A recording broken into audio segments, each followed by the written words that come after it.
¿Listo? Bendiciones, hermanos. Es un gusto estar con ustedes para compartir la palabra de Dios. Les comentaba que hace rato que nuestro hermano leímos la lectura hasta el versículo 16, que a fin de cuentas el pasaje, pues el completo, pues abarca hasta ese punto. Pero yo dije, ay, ¿a poco el hermano me va a hacer predicar hasta el 16 y yo nomás preparé hasta el 6? Pero ya después vi la pantalla y dije, ya, respiré. Entonces, abra su Biblia en Efesios 4.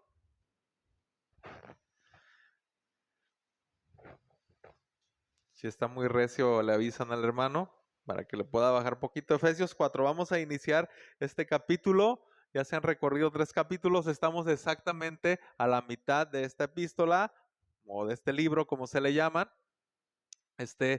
Y bueno, llegamos este día al capítulo 4 de esta epístola a los Efesios, que para muchos es conocida, la conocen muchos como la carta magna de la iglesia. Y sin duda es una de las cartas más profundas y sustanciosas de las escritas por el apóstol Pablo de Tarso, quien, como ya lo sabemos, y lo escribe al inicio del capítulo 3, que ya vieron, se encuentra en prisión al escribir esta hermosa carta. Hasta este punto que llegamos hoy, el hermano Jorge y varios de los hermanos de la iglesia en León, así como el pastor, han predicado las riquezas que los creyentes tenemos en Cristo, acerca de estas riquezas y todo lo que Él ha hecho por nosotros por su amor y gracia. Pero es ahora, a partir de este versículo 4, que el autor va a dar un cierto giro en su escrito, pasando de todo el contenido doctrinal que ya explicó, y ahora va a pasar a lo que sigue. O sea, ¿qué es lo que sigue? Lo práctico. Ahora sigue lo práctico. Y de esto se tratan los siguientes 3 capítulos finales de Efesios, para que se vaya preparando. Y el texto de este día, y es el texto de este día que sirve como conexión entre lo escrito en los capítulos del 1 al 3 y lo que viene en los capítulos del 4 al 6. Es este pequeño fragmento que sirve como conexión entre ambas porciones de esta carta. Pero antes de entrar de lleno al pasaje que nos habla algo de suma importancia en este día para la iglesia, tanto local como iglesia universal, antes de adentrarnos, oremos para que esta no sea, una predicación más, sino que Dios use su palabra para hablarnos como seguramente lo hizo en aquellos hermanos de la antigua iglesia de Éfeso. Y así como Dios obró en ellos, Dios quiere obrar en nosotros en este día para su gloria. ¿Están de acuerdo conmigo? Acompáñame a orar entonces. Bendito Padre Celestial, le damos muchas gracias por tu bendición de tenernos aquí, Señor, delante de tu presencia, porque podemos sentarnos a tu mesa, comer de tu alimento. Gracias, Señor, porque es un privilegio completamente inmerecido.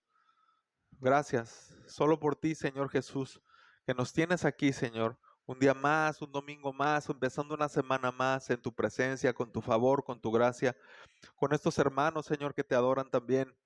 Y bendito sea, Señor, que este día sea de bendición, tanto para ellos como para mí, y todos juntos podamos entender el mensaje y poner por obra tu palabra, al aprenderla. Te lo pedimos, Padre Santo, en el nombre de tu Hijo Jesús. Amén. El título de hoy es Guardando la unidad. Está tomado del versículo 3, cuando lleguemos ahí lo vamos a ver. Vamos a leer el pasaje, ya lo leímos, pero vamos a darle una lectura rápida otra vez para iniciar. Dice: yo pues preso en el Señor, os ruego que andéis como es digno de la vocación con que fuisteis llamados, con toda humildad y mansedumbre, soportándonos con paciencia los unos a los otros en amor, solícitos en guardar la unidad del Espíritu en el vínculo de la paz. Un cuerpo y un espíritu, como fuisteis también llamados en una misma esperanza de vuestra vocación. Un Señor, una fe, un bautismo, un Dios y Padre de todos, el cual es sobre todos y por todos y en todos. Comienza el texto recordando el apóstol, o más bien reiterando cuál es su situación en la que se encuentra. Él estaba preso. Pero ¿sabes qué? El estar preso no era lo más importante para este hombre. para este siervo, sino lo que importaba de verdad era que estaba preso en el Señor. Y es que la verdad se puede estar en un palacio con todos los lujos y comodidades, pero si no se está en el Señor, ¿sabes qué? Eso no sirve de nada. En cambio, para aquel siervo de Cristo, como era el apóstol Pablo, así como para todo creyente, estar en el Señor le cambia el sentido a todo. Le cambia el sentido a cualquier situación en la que nos encontremos, como en su caso de él que se encontraba preso. Y es a continuación donde el apóstol da una instrucción que es súper clave en su carta, ya que esta instrucción que va a dar aquí se deriva de todo lo que ha escrito hasta ahora. Vuelvo a lo que dije hace rato, en los capítulos 1 al 3. Esta instrucción que va a dar se deriva de todo lo que ya enseñó y también, y lo que escribirá en los capítulos del 4 al 6, puede decirse que es el desarrollo y explicación de lo que pide a los efesios. Aquí, en este versículo. Y por extensión a todos los cristianos. ¿Cuál es esta instrucción? Ahí la tenemos. Dice, os ruego que andéis como es digno de la vocación con que fuisteis llamados. Repito, os ruego que andéis como es digno de la vocación con que fuisteis llamados. Os ruego, aquí él empieza con su corazón pastoral, ¿verdad? Y os ruego con esta forma que él tenía de dirigirse a las iglesias. Pero este término ruego se podría traducir aquí como los exhorto o les animo, Efesios, a que anden como es digno de la vocación con que fuisteis llamados. El apóstol les está pidiendo que después que han conocido y aprendido lo que son en Cristo Jesús y todo lo que Él en su bendita gracia ha hecho por ellos, ahora vivan de una manera que corresponda a esa vocación. Entiéndase, ¿qué es esa vocación? Ese llamamiento en, con el que Dios les llamó. Ahora que entendían que habían sido escogidos, que habían sido adoptados, que han sido redimidos, sentados en los lugares celestiales, pasado a formar parte de la familia de Dios y tantas maravillas más que el apóstol les enseña que tienen en Cristo Jesús, pues ahora les correspondía vivir acorde a ese glorioso llamado. El apóstol usa la palabra que andéis, ¿se fija? Y a partir de aquí, de esta mención, en el tramo que queda de la carta la va a usar por lo menos otras 4 veces.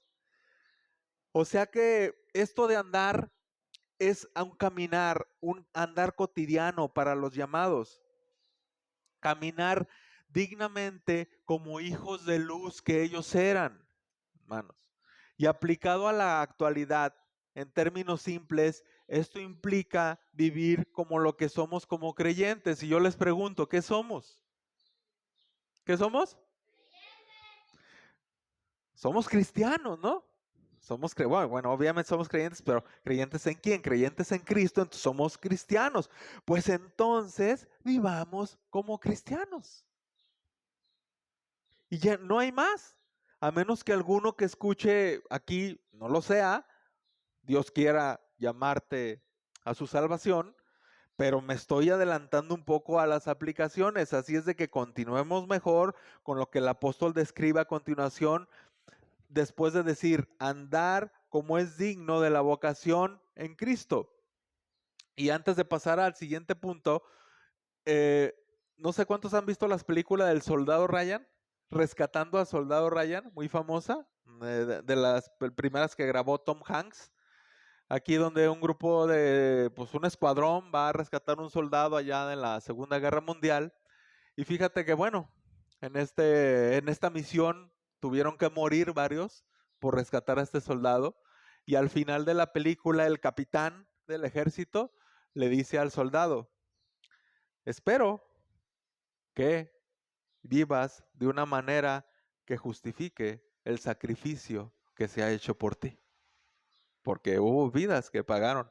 Y aquí eso lo menciono porque por los cristianos también se hizo un sacrificio, el más grande sacrificio, como ya lo sabemos. Enseguida entonces, volviendo a un pasaje, encontramos una cadena de eslabones. Hablo del versículo 2. Una cadena de eslabones que comienza, número 1, ahí dice, con toda humildad. Con toda humildad. Fíjate, él podría haber dicho con humildad, simple y llanamente, pero dice con toda humildad. O sea, no es una humildad a medias, con toda humildad. Esto, ¿sabes qué? ¿Qué es la humildad? Esto es lo opuesto al orgullo y la soberbia. La humildad es una cualidad netamente cristiana, ¿sabías? Ya que para los griegos de la época que aquí Pablo está escribiendo, esta no era una virtud, ¿sabes tú? Ni para los romanos. Esto de la humildad para ellos en sus escritos cuando aparece es algo denigrante. Era algo denigrante. Pero no dice Pablo con toda humildad, dice con toda humildad y mansedumbre. Entonces, número 2, por eso dije que es un eslabón. Ya vimos el primer eslabón. Segundo eslabón y mansedumbre. Esta se trata de amabilidad, cordialidad. Y en conjunto con la humildad, ¿sabes qué? Es una actitud controlada al enfrentar desaires de otras personas. Entiéndase con el contexto de otros hermanos o aún de no creyentes también. La mansedumbre y la humildad, ¿sabes qué? No andan reclamando derechos. La mansedumbre y la humildad no andan reclamando derechos, haciendo marchas, ni buscan venganza de los agravios sufridos por los demás. Por eso el siguiente eslabón es número 3, dice el texto. Bueno, me voy a adelantar. Yo le puse número 3 la paciencia. ¿Por qué? Paciencia o longanimidad, porque en Reina Valera versión 60 está en cuarto lugar. Si te fijas ahí dice, soportándonos con paciencia. Y sabes que en el original, en el griego original, esto se traduce más así, se lee con paciencia, soportándose los unos a los otros. Por eso puse como tercer punto la paciencia. Esto es paciencia y aguante. ¿Por qué aguante? Porque eso es eso de soportándonos. Soportándonos, dice Reina Valera, con paciencia. Repito, puede ser con paciencia, soportando, es paciencia y aguante. O en términos modernos, ¿cómo le llamarían el aguante? Una palabra que está muy de moda, tolerancia. Tolerancia hacia los demás hermanos, o sea, los unos a los otros. Así que la humildad, la mansedumbre y la paciencia son el sello característico de una vida digna del llamamiento de Dios, según lo que escribe aquí el apóstol. Y solo con estas tres virtudes cristianas, ¿sabes qué? Es que se puede soportar a los otros. Solo con humildad, mansedumbre y paciencia es que se puede aguantar o soportar a los otros. Pero ¿sabes qué? Este soportar no lo entendamos como muchas veces se entiende en la mentalidad de la gente. No es algo obligado. Como a veces se entiende cuando la mamá le dice a su hijo, mira, si tus compañeros te dicen, no, que no caigas en la provocación, aguántate. Y ahí está el muchacho todo enojado, con el hígado retorcido, pero se tiene que aguantar. No, así no está, de esto no se trata. No es algo obligado, forzado, sino que la clave, aquí está la clave, y la mencionaba hace rato el hermano Jorge, está al final del versículo 2. Dice ahí, con paciencia los unos a los otros en amor. Ahí está la clave de todo. Los unos a los otros en amor. Y como sabemos, ¿cuántos saben lo que dice Primera de Corintios 13? Sí saben, ¿va? Sí conocen ese pasaje, el pasaje que habla del amor. Y como sabemos, el amor todo lo soporta. Todo, ¿qué está pidiendo aquí el apóstol? Soportándonos con paciencia unos a otros. Y el amor todo lo soporta. Ahora, ¿a quién se dan cuenta que ustedes que el apóstol está pidiéndoles que imiten? Exactamente. En Mateo 1:29 el Señor dijo esto, llevad mi yugo sobre vosotros y aprended de mí, que soy manso y humilde de corazón. Fíjense, está pidiendo que imitemos, que imiten los efesios, bueno, por extensión nosotros también, al único calificado para autodefinirse como manso y humilde. ¿Sí sabías que es el único calificado él para autodefinirse así? Ya que si alguien de nosotros o cualquier otra persona se atribuye estas cualidades a sí mismo, ¿sabes qué? Es una señal de lo contrario. Si tú vienes y me dices, hermano, pues es que yo soy bien manso y humilde. ¿Sabes qué hay detrás de eso? En realidad lo que hay es orgullo. Entonces, hay que sopesar estas cosas. O sea, debemos de practicar estas cosas con toda humildad, como dice el apóstol, pero no vamos a andar promoviéndonos como que somos muy humildes, ¿verdad? Así que la única forma de aplicar la humildad, mansedumbre y paciencia, además del aguante hacia los demás, es, repito, en amor. Es en amor, es la única manera, porque de otra manera no se puede. Si no hay amor, olvídate que vamos a poder hacer esto. Y esto nos lleva al versículo de donde tomé el título del mensaje, que es el versículo número 3. Dice, solícitos en guardar la unidad del espíritu en el vínculo de la paz.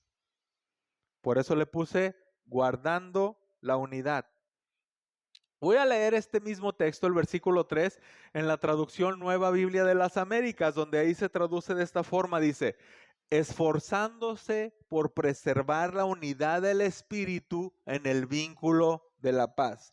Esforzándose por preservar, es lo que cambia, ¿va? Prácticamente lo demás es igual.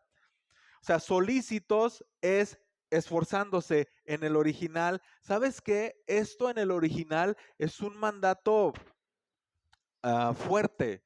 Fuerte en el sentido de, para que me entiendas, como un director técnico de un equipo cuando anima a sus jugadores. ¿Tú lo has visto?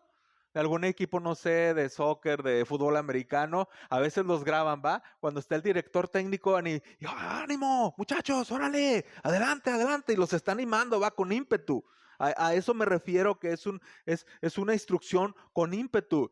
El apóstol da una de las instrucciones clave para los efesios cristianos, para los efesios cristianos, para toda la iglesia y para cada congregación local. Esta es el guardar o preservar la unidad del espíritu. Ojo, ojo aquí, porque si te fijas, el autor no está pidiéndoles crear la unidad. Esta ya se ha llevado a cabo. La unidad ya se ha llevado a cabo como lo explicó en los capítulos anteriores. Por eso la llama aquí la unidad del Espíritu. Porque Él es quien ha creado esta unidad. Pero lo que sí está pidiendo el apóstol es que su deber de ellos es mantener esa unidad. ¿Sí te fijas? Que guarden, que preserven la unidad del Espíritu. Y esa es la obligación, ¿sabes qué? De todo cristiano, no solo de los pastores, de todo cristiano, preservar o guardar la unidad del Espíritu. ¿Y cómo se logra esto? Dice aquí, en el vínculo de la paz. La paz con Dios y la paz unos con otros. Es ese vínculo que hará que la unidad sea preservada.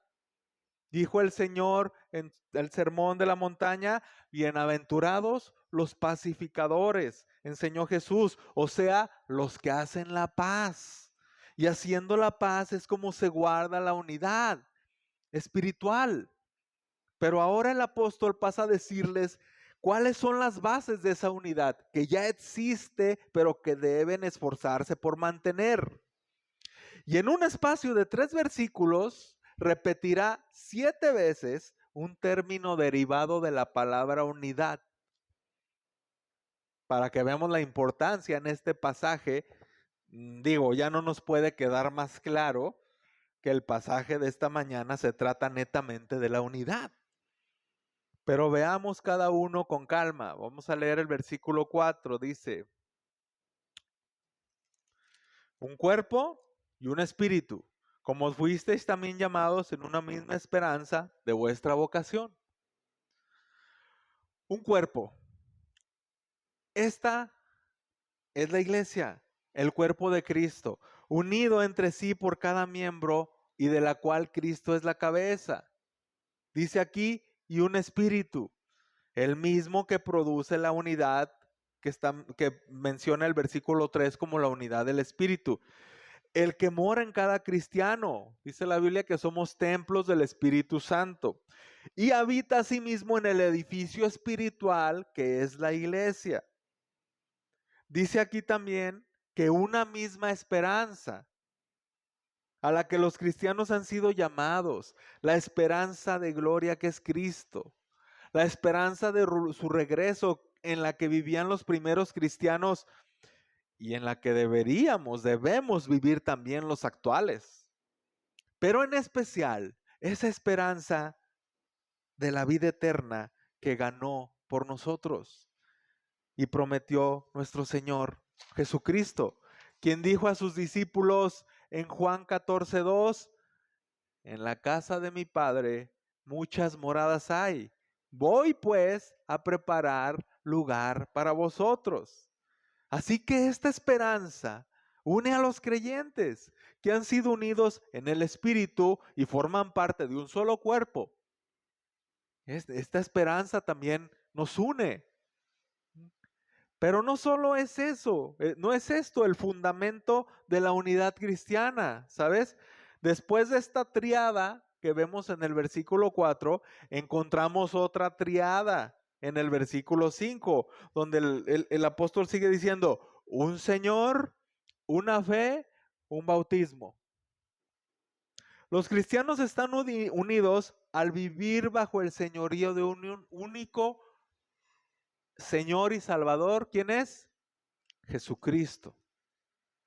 Comparten también una sola fe, tanto en el sentido de un cuerpo de doctrinas elementales. Estábamos viendo varias de ellas en el canto que entonamos, ese muy bonito que puso el hermano de creemos. No así secundarias. Ya sabemos que en cuanto a doctrinas secundarias, pues hay diferentes corrientes, ¿va? Pero me refiero en cuanto a doctrinas elementales, estamos unidos en una sola fe. También en el sentido de una fe como la confianza en Dios que tenemos al ser sus hijos. Y menciono estas dos porque algunos intérpretes comentan que al decir una fe se refiere al cuerpo de doctrina y otros comentan que no, que se refiere a la confianza en Dios que tenemos los cristianos. Por eso menciono ambas cosas, porque bien se puede referir también a ambas. Y asimismo, los cristianos dan testimonio de esa fe en su único Señor que les ha dado vida nueva. ¿A través de qué lo dan testimonio? A través de un Señor, dice aquí, una fe y un bautismo. A través del bautismo. Este era algo, sabes, muy importante para los primeros cristianos. Y es otra de las bases de la unidad, aquí mencionada. Algunos intérpretes entienden aquí que el apóstol se refiere al bautismo en agua, al bautismo en inmersión. Y otros lo entienden como el bautismo espiritual al que se hace referencia el mismo apóstol Pablo en 1 Corintios 12:13. Acompáñame ahí para que me ayudes a buscarlo. 1 Corintios 12:13. Hay algunos que comentan que se está refiriendo a este bautismo.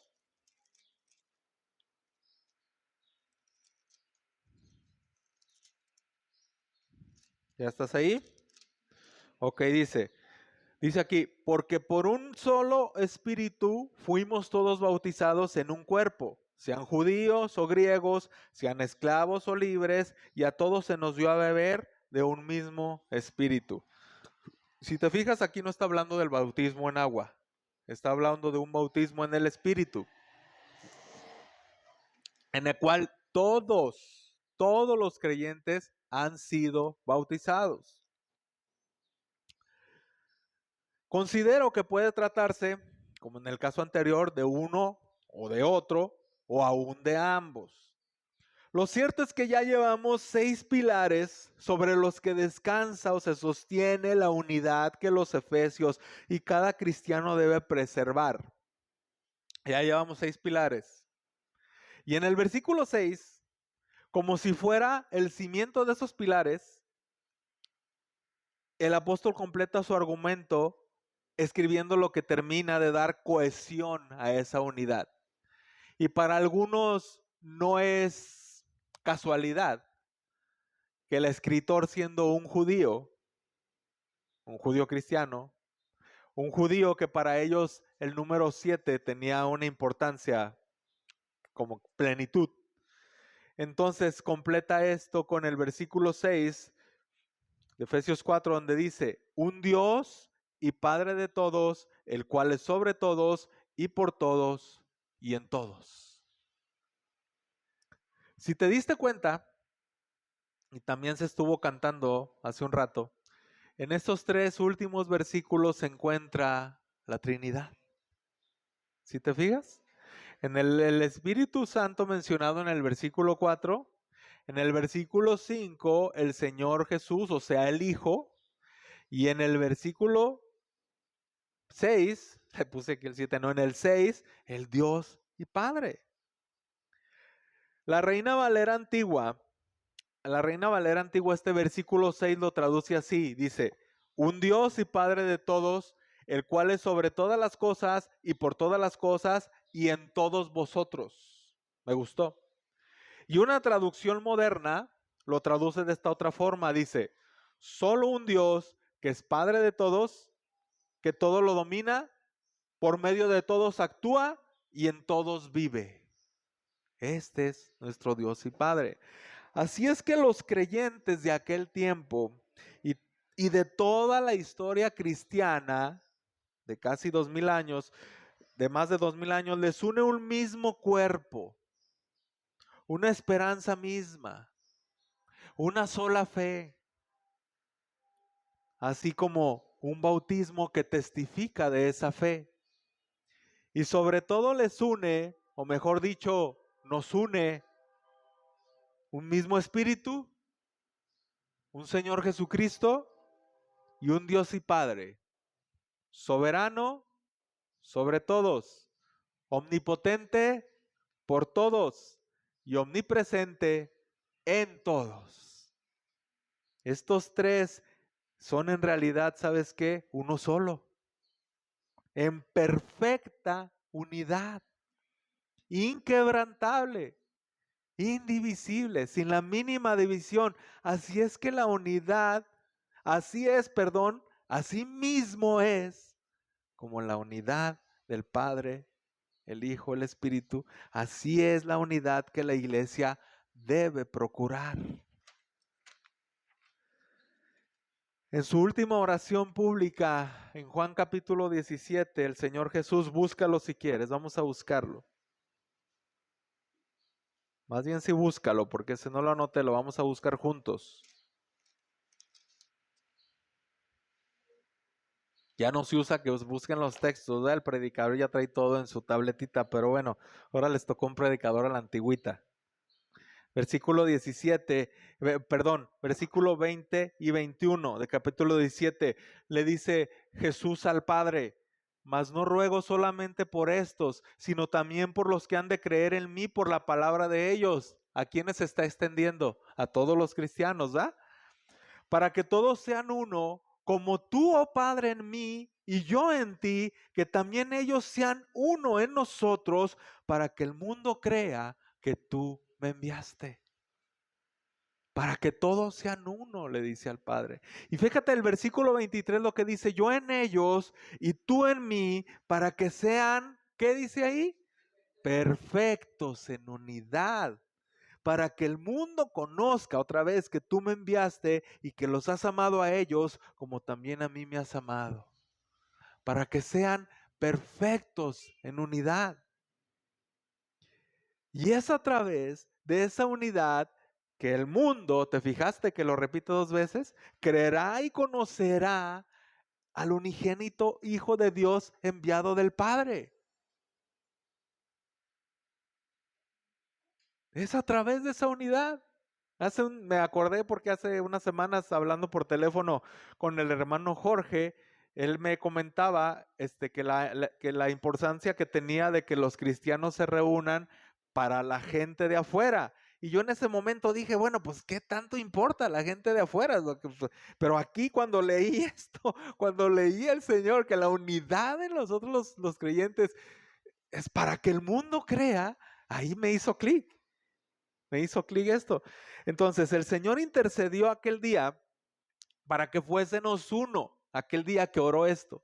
Como el Hijo y el Padre son uno. Y unos días más adelante de que él oró esto, ¿sabes qué? Después de aquella llamada oración sacerdotal de Jesús, ¿sabes qué pasó? Él fue a la cruz. Él fue a la cruz a pagar el precio del rescate por los efesios y por nosotros. Fuimos comprados, hermano, a precio de sangre. A precio de sangre, un alto precio, para ser parte de su familia, para ser parte de la comunidad. Hago énfasis aquí en esta palabra, comunidad de los redimidos. Y después de haber visto todo lo que compartimos,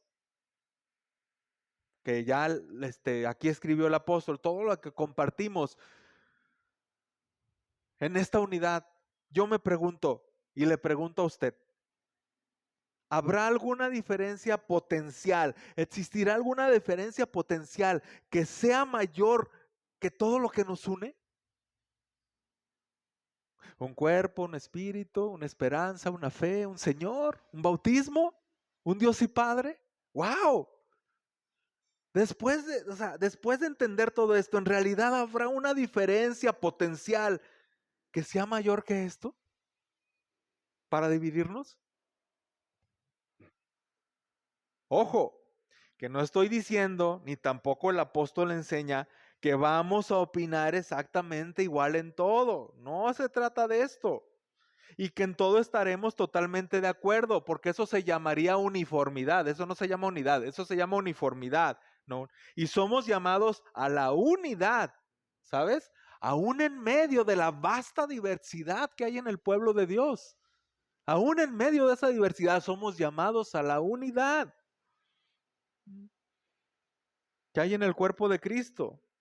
Entonces, no debemos por nada ser promotores de la división, hermano, sino de la unidad. A menos, claro, que se trate de aquellos que niegan o tuercen las verdades esenciales de la fe cristiana, sostenidas en la palabra de Dios. En tal caso, pues la unidad es imposible. Pero hay muchas cosas que no son verdades esenciales. Yo no me voy a ampliar en el tema ahorita, ya ahí le dejo de tarea al hermano Jorge que se los explique más adelante, pero aquí me refiero a que no podemos obviamente tener comunión con los que transgreden las verdades esenciales, pero hay muchas cosas, por ejemplo, me viene un ejemplo a la mente, por cuestiones litúrgicas, de la manera de hacer el culto, muchos cristianos se pelean y eso no es esencial. Dime la Biblia dónde da los pasos exactos para hacer un culto cristiano. Pues no, ¿verdad? Bueno, ya no me quiero meter tanto en eso. Pero es necesario entonces extraer lecciones importantes del texto para nuestra vida práctica como parte de la iglesia que somos y como congregación que vivimos en constante comunión. Pero que muchas veces esa comunión o convivencia genera desavenencias, genera roces, lo cual hasta cierto punto es normal, que ponen en riesgo esa unidad a la que somos llamados. En todas las familias hay esto y en todas las iglesias que son familias sucede esto. Pero ¿cómo vamos a trabajar para que esto no rompa la unidad? Ahora sí vamos a las aplicaciones.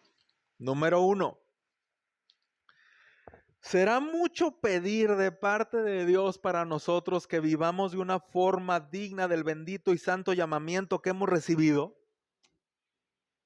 ¿Será mucho pedir de Dios para nosotros que vivamos de una manera digna de ese llamamiento que nos ha dado? Si aún tienes dudas de la respuesta, si es sí o es no, déjame recordarte un poco cuál era nuestra miserable condición antes de ser salvados por gracia, hermano. Dice aquí mismo en Efesios que era el diablo quien operaba en nosotros como hijos de desobediencia, ¿sabes? Esto está en Efesios 2:2. Y en el 3 dice, entre los cuales también nosotros vivíamos, o sea, entre los hijos de desobediencia, en otro tiempo, en los deseos de nuestra carne y de los pensamientos, y éramos por naturaleza hijos de ira. Lo mismo que los demás, éramos hijos de ira. ¿Te das cuenta de eso? Y no solo eso, dice también en Efesios 2, en el versículo, vamos a ver ahí, Efesios 2.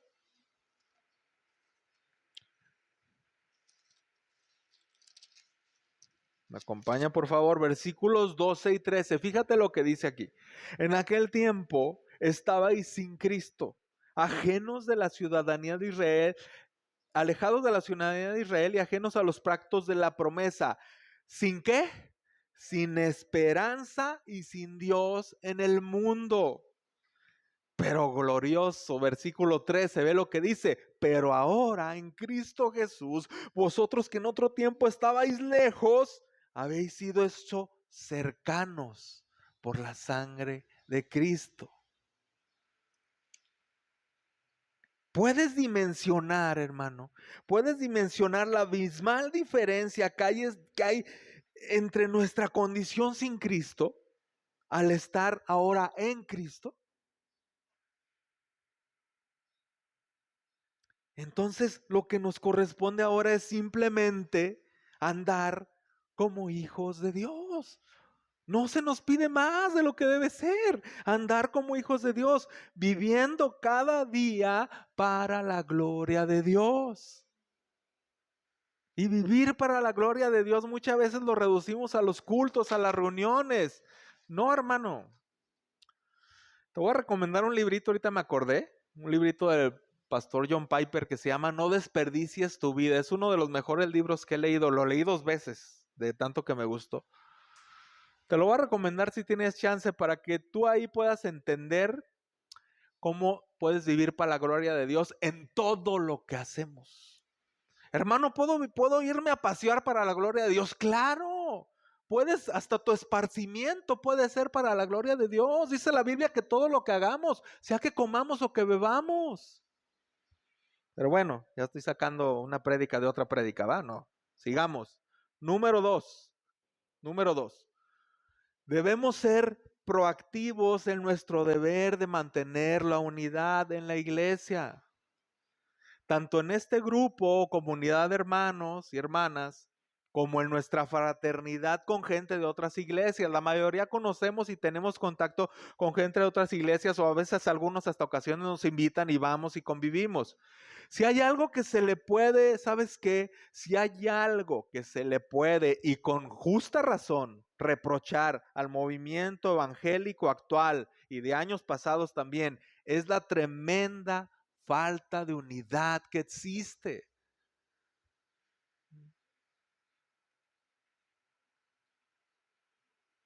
Los desacuerdos, ¿sabes qué? Son por una y mil cosas. ¿Y sabes qué? Muchas veces por motivos que se podrían sobrellevar, por motivos que se podrían negociar, que podríamos convivir a pesar de esas cosas, pero no. No, no, no, no, no, no, no. Se ha metido en la iglesia ese pensamiento de que si no piensas o opinas tal como yo lo hago, pues casi eres mi enemigo. Casi eres mi enemigo. Tú eres un hereje para mí y yo soy un hereje para ti. Eso no ese no es una actitud proactiva hacia la unidad, ¿sabes?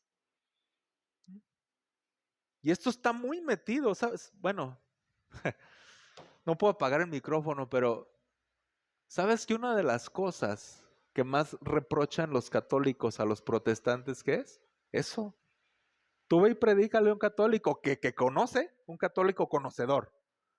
Y él te dice, bueno, ¿y cuál es la iglesia la buena entonces? Porque pues hay un montón y todas dicen que son la verdadera. Bueno, no me quiero meter en esos puntos, pero El punto es, debemos ser proactivos, hermano, en cuanto a la unidad. No tener una inclinación divisiva e incluso sectaria. Dale fuera eso si tienes ese problema. Pero el texto de hoy nos insta claramente a valorar y sobre todo a actuar en favor de la unidad. Empezando entre nosotros. Esto obviamente es empezando entre nosotros o en este grupo. En este caso ustedes que conviven continuamente, que están en comunión continua. Y en mi caso, pues allá en la iglesia de León, ¿verdad? Pero ¿qué es entonces lo que debemos de hacer proactivamente en favor de la unidad y andando como es digno del llamado que hemos recibido? ¿Qué es entonces? Número 3. Debemos ser, para empezar, humildes. Humildes. ¿Sabes qué? La arrogancia no cabe, o sea, o no debería caber en alguien que ha sido salvado. ¿Por qué hemos sido salvados? Se nos ha enseñado hasta el cansancio y así lo creemos. Por gracia, ¿no?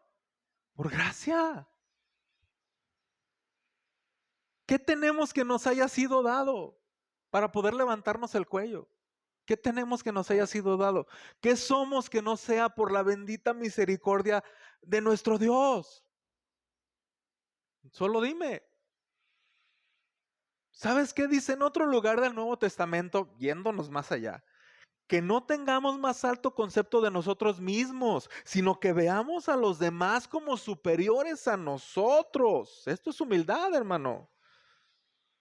Y esto es lo completamente opuesto, ¿sabes qué? A lo que el mundo promueve. ¿Sabes el problema? Que estamos tan arrastrados por la corriente de pensamiento del mundo, que tú eres un campeón y que nadie te humille y que nadie se ría de ti ni te sobaje. ¿Sí me entiendes? Esto en el mundo es basura para ellos.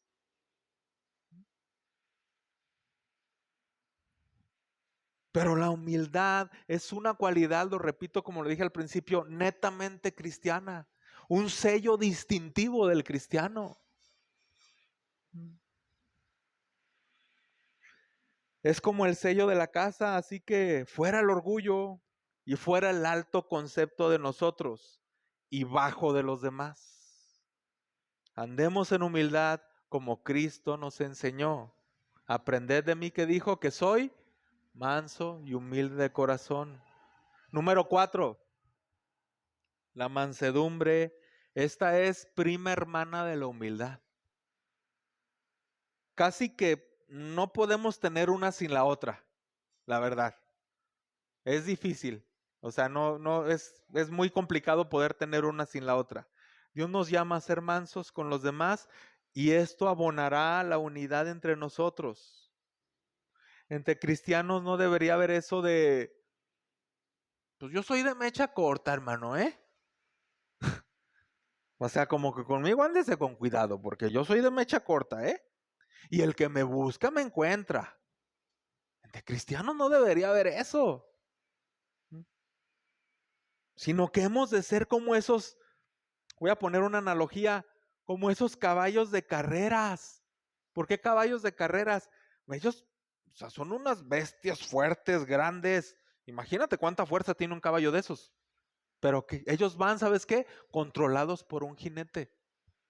A diferencia de los caballos salvajes. Un caballo salvaje se desboca como loco. Entonces, ambos tienen la misma fuerza, ambos tienen el mismo poder, pero los primeros, los caballos de carreras, van controlados por un jinete. Si extendemos esta analogía, ¿quién haría el papel de nuestro jinete? Tenemos un jinete, un capitán, un señor. Si alguien la riega contra nosotros, o si alguien por descuido cae en pecado, que también pasa, ¿qué dice la Biblia? Vamos a leer Gálatas 6:1. Bueno, hay más textos que hablan de la mansedumbre, pero solo voy a citar este, porque no es un estudio exhaustivo de la mansedumbre. Gálatas 6, capítulo 1.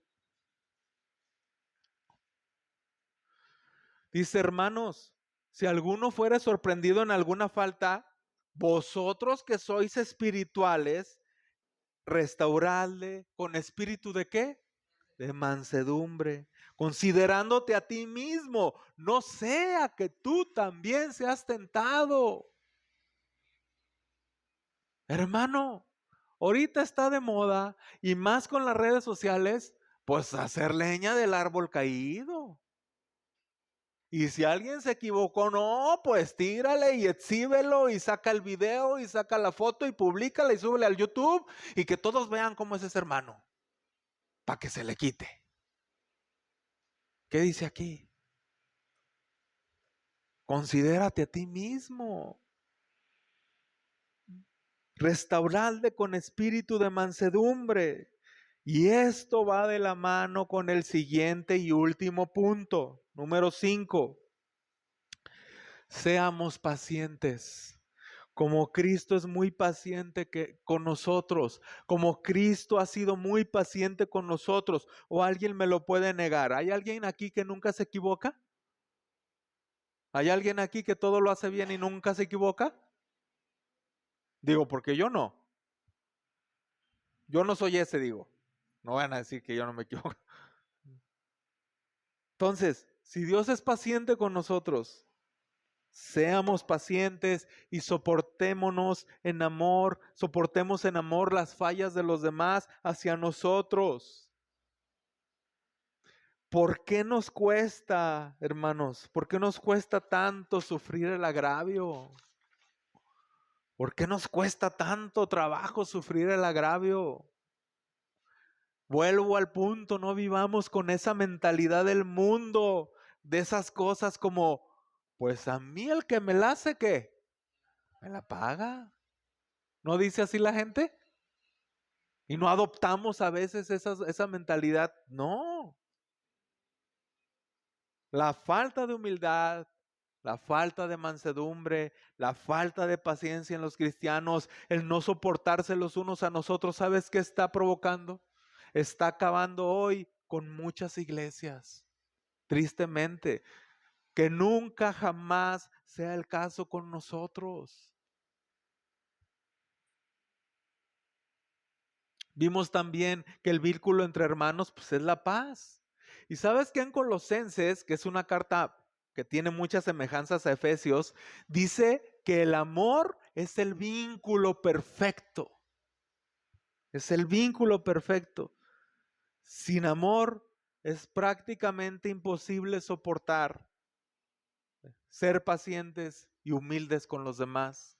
Sin amor, pues, en tu carne no lo podrás hacer. Que Dios nos ayude entonces. Que Dios nos ayude y nos dé gracia para vivir como es digno de Él y de su llamamiento. Y nos ayude a crecer en amor para soportarnos y no a regañadientes. Para soportarnos y no a regañadientes, ¿va? Que ya después de que a lo mejor recibas esta enseñanza, no se trata de que, híjole, por dentro estés así como, ¿te acuerdas de don Ramón cuando se enojaba, va? Y, pero me aguanto porque el hermano ya nos dijo que tenemos que ser pacientes. No, hermano, no a regañadientes. Y los unos a los otros en Cristo Jesús. Creo que, bueno, aquí es una audiencia pequeña y creo que todos son creyentes, ¿verdad? Pero siempre incluimos en los mensajes unas palabras para los no creyentes. No lo iba a hacer por esto que les digo, pero bueno, voy a incluirlas, igual por si alguien ve la grabación.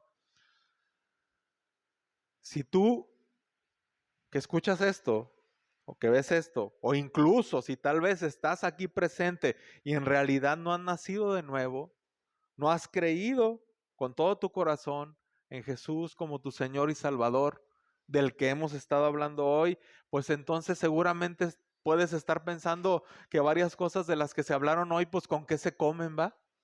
Eso de la humildad, eso de la mansedumbre, pues prácticamente para un no cristiano, pues esto es difícil de digerir. Pero la invitación para ti es, pues ven a los pies de Cristo. Ven a los pies de aquel que es, que fue, que dijo ser y que sigue siendo manso y humilde de corazón. Él te dará un nuevo corazón. Él te dará una nueva vida. Ven a Cristo en arrepentimiento de tus pecados y en fe. Conócete, conócele, humíllate, ríndete a Él. Tú lo necesitas. Tú lo necesitas. Vas camino a la perdición. Pero hay esperanza. Esa esperanza de la que también hablamos en este mensaje solo está en Cristo Jesús. Concluyo entonces.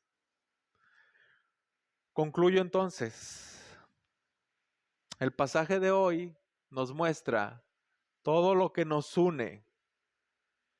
Y dejé esto al final. Esto, ¿sabes qué? Debería ser más que suficiente. Esto que nos une debería ser más que suficiente para que guardemos o preservemos con esfuerzo y dedicación, o sea, solícitamente, como dice Reina Valera, la unidad del Espíritu. Fíjate nomás, recapitulando un poco, hemos sido hechos parte del cuerpo de Cristo, su amada iglesia. Antes vivíamos sin esperanza y sin Dios, como leímos también, y ahora tenemos la esperanza bienaventurada, que es la más segura y firme ancla del alma. Compartimos la misma fe, esa fe que fue dada a los santos, y esa fe que dice el apóstol Pedro es más valiosa que el oro. ¿Te das cuenta? Compartimos la misma fe, más valiosa que el oro, y esa confianza en nuestro Señor. Y hemos sido bautizados en Él. Tenemos al mismo Espíritu Santo morando en nosotros. Servimos al mismo Señor que nos salvó y somos hijos del mismo Padre eterno, quien está sobre todos y en todos y por todos y en todos. Hay un texto que no anoté, pero hace rato me acordé de este texto. Lo busqué, lo separé aquí, te lo voy a leer. Es 1 Corintios 8, donde dice, en el versículo 6 dice, para nosotros, sin embargo, solo hay un Dios, el Padre del cual proceden todas las cosas, y nosotros somos para Él, y un Señor, Jesucristo, por medio del cual son todas las cosas, y nosotros por medio de Él.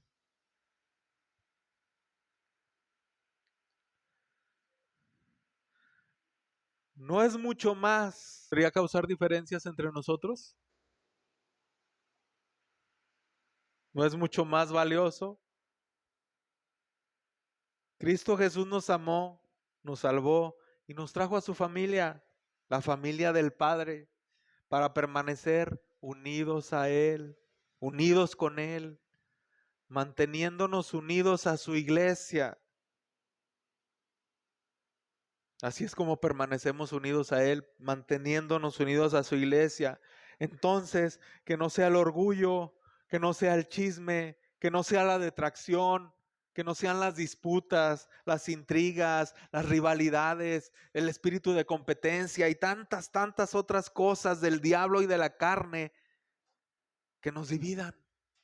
Que no sea nada de eso, que nos divida, que no sea lo que prevalezca, sino que Dios nos socorra para que no solo en cada reunión como estas, sino en cada día, con su favor, guardemos la unidad que tenemos en Cristo Jesús para gloria de Dios. Que así sea, hermano. Oramos para terminar.